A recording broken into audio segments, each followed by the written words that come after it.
ملک میں انارکی کے حالات پیدا کیے جا رہے ہیں.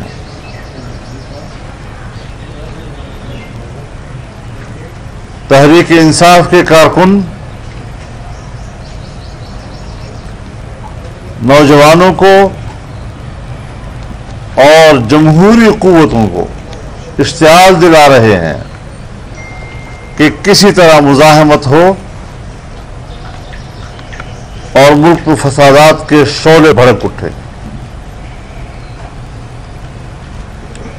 اور اس طرح ملک کی سلامتی کو داؤ پہ لگایا جائے. آئین پاکستان کو سبوتاژ کیا گیا.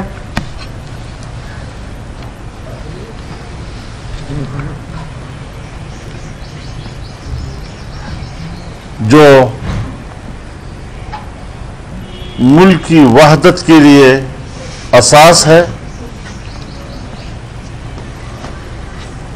اور اگر آئین نہیں رہتا یا آئین کے ساتھ اس طرح کھلواڑ کیا جاتا ہے، اس کی اہمیت اور اس کی توقیر کو خاک میں ملایا جاتا ہے، تو پھر صاف ظاہر ہے کہ پاکستان کے وجود ایک سوالیہ نشان بن جائے گا اور اس کے لیے پاکستانی قوم کو ایک آواز بن کر اٹھنا پڑے گا.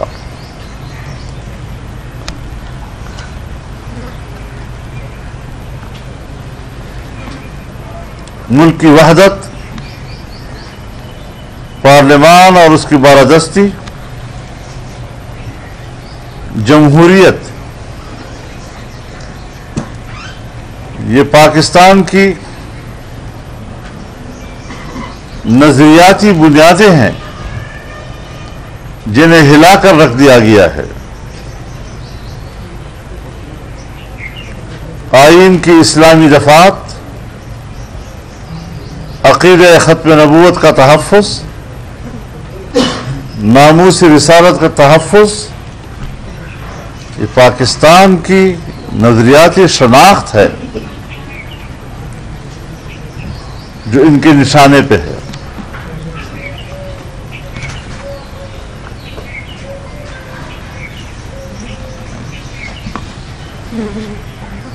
اس لیے انتہائی ضروری ہو گیا ہے کہ قوم بیدار ہو، دنیا کو یوم احتجاج بنائے اور کارکن اور عوام مل کر ریلیاں نکالیں اور اس غیر جمہوری، غیر اخلاقی اقدام کی نفی کریں اور پاکستان کے ساتھ کھڑے ہو جائیں.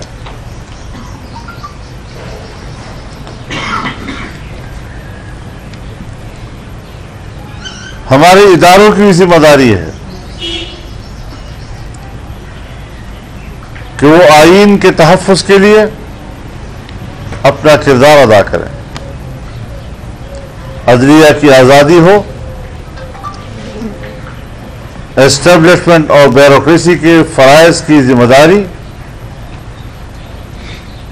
اور پارلیمنٹ کا دائرہ کار جو آئین متعین کرتا ہے اس کا تقاضا ہے کہ ہم اپنا کردار اس دائرہ کار کے اندر ادا کرنے کی ضمانت دیں.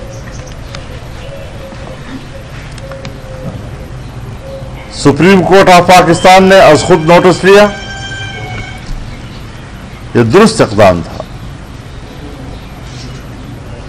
لیکن نارمل پروسیڈنگ سے عوام میں بے چینی پیدا ہو رہی ہے. ترجیحی بنیادوں پر ڈپٹی اسپیکر کی رولنگ کو کالعدم قرار دیا جائے، اراکین کو عدم اعتماد کا ووٹ استعمال کرنے کا حق دیا جائے، نئے وزیر اعظم کے انتخاب کا حق دیا جائے، اور پھر آئین کے تحت اپنی اختیارات کو استعمال کرتے ہوئے وہی آئندہ الیکشن کی تاریخ دیں اور اس کا شیڈول دیں. اس نام نہاد حکومت کے غیر آئینی اقدامات سے پاکستان کے اندر منصفانہ انتخاب کی کوئی توقع نہیں کی جا سکتی۔ ہم پہلے بھی کہہ چکے ہیں کہ دھاندلی کی پیداوار حکومت ایک دفعہ پھر دھاندلی ہی کی کھوک سے نئی حکومت جنم دینا چاہتی ہے۔ تعجب کی بات یہ ہے کہ کیبنٹ ڈویژن نوٹیفیکیشن جاری کر چکی ہے کہ وہ اب ملک کا وزیر اعظم نہیں رہا ہے۔ صدر مملکت زبانی کہتا ہے کہ وہ کام جاری رکھے اور اس حوالے سے کوئی نوٹیفیکیشن نہیں ہے اور اب ہو بھی نہیں سکتا، کیونکہ کورٹ کہہ چکی ہے کہ اب کورٹ کے فیصلے کے بغیر کوئی اقدام نہیں کیا جا سکے گا۔ اس کے باوجود وہ کس طرح پرائم منسٹر ہاؤس کو استعمال کر سکتا ہے، پرائم منسٹر سیکریٹریٹ کو استعمال کر سکتا ہے، وسائل کو استعمال کر رہا ہے اور بیوروکریٹس کو اپنے گھر کیسے بلا رہا ہے، مراعات کیسے حاصل کر رہا ہے، اس نے تو پاکستان کے خزانے کو شاید مال غنیمت سمجھ لیا ہے کہ بس اس کو سمیٹو اور ہڑپ کر جاؤ۔ اتنا آسان نہیں ہے کہ آپ پھر اس کو ہضم بھی کر سکیں گے۔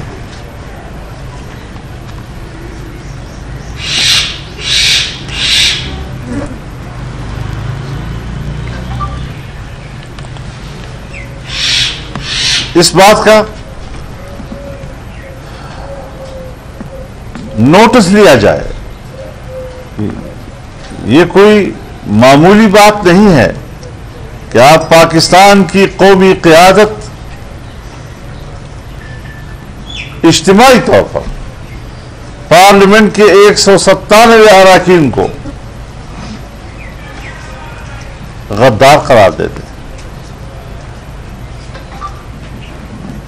یہ توہین ہے، شرف انسانیت کے خلاف ہے، اور انشاءاللہ وہ دن اب آنے والے ہیں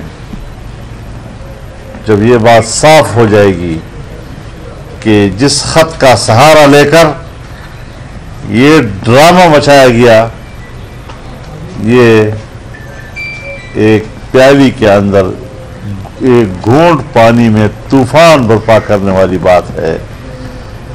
یہ خط بھی جھوٹ ہے، اس کے مندرجات بھی غلط بیان کیے جا رہے ہیں، اور اس حوالے سے باقاعدہ سیکورٹی کمیٹی کے ذمہ داران نے اب یہ بات کہہ دی ہے کہ اس کے پورے متن میں کہیں بھی غیر ملکی مداخلت کہ کوئی اثرات ہمیں نظر نہیں آئے۔ کیوں جھوٹ بولا جا رہا ہے؟ یہ خط تو روزانہ آتے رہتے ہیں، یہ تو روزمرہ کا معاملہ ہے، حقائق سامنے آ رہے ہیں، یہ جھوٹ نہیں چلے گا، اور یہ چند دن میں یہ خط بھی مر جائے گا اور خط کو لہرانے والا ہاتھ بھی شل ہو جائے گا۔ اس کی کوئی حیثیت انشاءاللہ العزیز نہیں ہوگی۔ ہم انشاءاللہ اب پبلک میں آئیں گے، اور آج انشاءاللہ العزیز متحدہ اپوزیشن کے سربراہان کا آج باقاعدہ اجلاس بھی ہوگا۔ میں نے درخواست کی ہے سب سے کہ وہ تشریف لائیں تاکہ اگلے مراحل کے لیے ہم ایک متفقہ موقف قوم کو دے سکیں۔ عدالت میں ہے، آج آپ نے کانفرنس بھی کر دی ہے اور شام کو آپ کا اجلاس بھی ہے، تو آج اور کل تو کہا جا رہا تھا کہ شاید عدالت کی طرف سے کوئی فیصلہ آ جائے، انتظار آپ نے نہیں کیا؟ عدالت کو تو ہم کوئی ڈکٹیٹ نہیں کر سکتے، وہ تو آزاد و خود مختار ہے، اس نے اپنے اطمینان کے ساتھ، لیکن ہم تاثرات دے سکتے ہیں اپنے کہ نارمل پروسیڈنگ سے قوم میں بے چینی پائی جا رہی ہے، اور ہمارے اعتراضات جو ہیں ان کو سنجیدگی سے لیا جائے۔ رولنگ کیوں دی گئی، غلط کیوں دی گئی، اسمبلی کو تحلیل اس طرح کیسے کیا جا سکتا ہے؟ اور تعجب اور مضحکہ خیز بات یہ ہے کہ ایک شخص خود کہہ چکا ہے کہ میں اسمبلی تحلیل کرتا ہوں، اور پھر خود خط لکھتا ہے کس کو؟ لیڈر آف دی اپوزیشن کو،